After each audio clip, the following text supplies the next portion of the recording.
Sveiki, malonu, kad įsijungėte šį video ir šiame video trumpai papasakosiu apie baltyminius miltelius, kokius turite nusipirkti, kad nešvaistytumėte savo pinigų ir gautumėte geriausią efektą svorio metimui.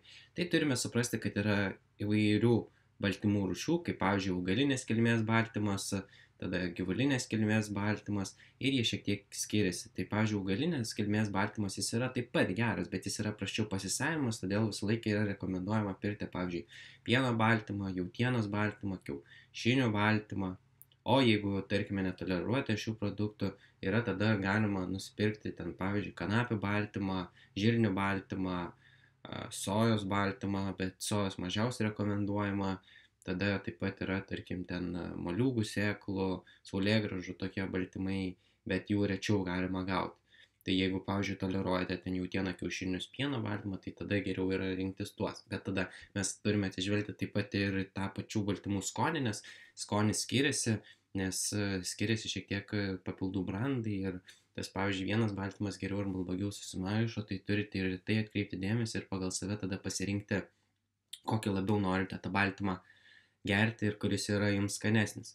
Tada mes turime pasižiūrėti, tai kuom skiriasi, pavyzdžiui, baltymų milteliai. Ten, tarkim, yra moterims, yra vyrams, bet iš tikrųjų tarp moterų ir vyrų baltymų nėra jokio skirtumo. Tai jūs galite pirkti tiek baltymus vyrams, moterims ir juos naudoti, nes jie taip pat iš jų gausite baltymų, visa kita sudėtis nesiskiria tik kaina. Tai kaina, pavyzdžiui, moteriškų baltymų būna didesnė už paprastus baltymus. Tai į tai nekreipkite dėmesį ir visą laiką pirkite paprastus tos baltymus. Ir tada yra, tarkime, pieno baltymai, tai pieno baltymai būna sudaryti, tarkim, skirtingų rūšių jie yra. Tai vieni būna sudaryti iš kazeino, izoliato arba hidrolizato. Kazeinas yra paprasčiausia pieno baltymo apdirbimo forma, tada yra izoliatas, jis yra geriau apdirbtas, tai reiškia, kad geriau pasisavina, ir tai yra tada hidrolizatas pats brangiausias ir geriausiai pasisavinamas. Jeigu turite daug finansinių lėšų, galite pirkti hidrolizatą, nes jis bus lengviausiai suvirškinamas ir turėtumėte gauti geriausią efektą. Bet visuomet tarp šitų trijų baltymų rūšių nėra kažkokia didelio skirtumo ir jeigu gersite vieną ar kitą, jūs vis tiek gausite labai panašius rezultatus, nebent jūs ten ruoštės kažkokioms specialioms varžyboms, turite labai daug finansinių lėšų, tada jūs galite visą laiką pirkti hidrolizatą. Bet kitais atvejais tai nėra jokio didelio skirtumo, kokį tą baltymą naudosite. Ir nėra skirtumo, kada jūs ir kaip gersite, ar ten gersite jį prieš, po treniruotės, ar naudosite į maistą, tai reiškia, kad garsite košės, kepinius, varškę, ar jogurtus, ar tiesiog paprastai išgersite tą kokteilį.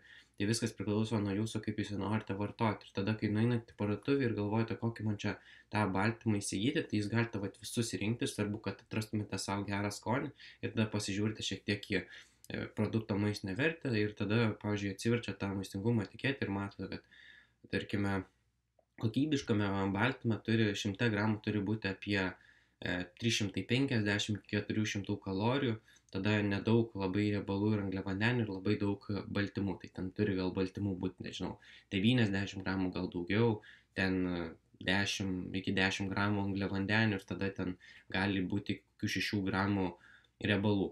Ir jeigu jūs atrandate tokį baltymą, jūs jį galite pirkti. Bet jeigu ten yra žymiai daugiau angliavandenių, ar ten žymiai daugiau riebalų ir mažai baltymų, tai tokio nerekomenduočiau pirkti ir tada rekomenduočiau ieškoti kito brando. Ir taip pat atsižvelgiant tos visus faktorius ir suprantant, kad nėra didelio skirtumo tarp baltymų miltelių, yra tik skirtumas, iš kur jį nusipirksite, kur tą kainą geresnę rasti ir kuris jums skanus.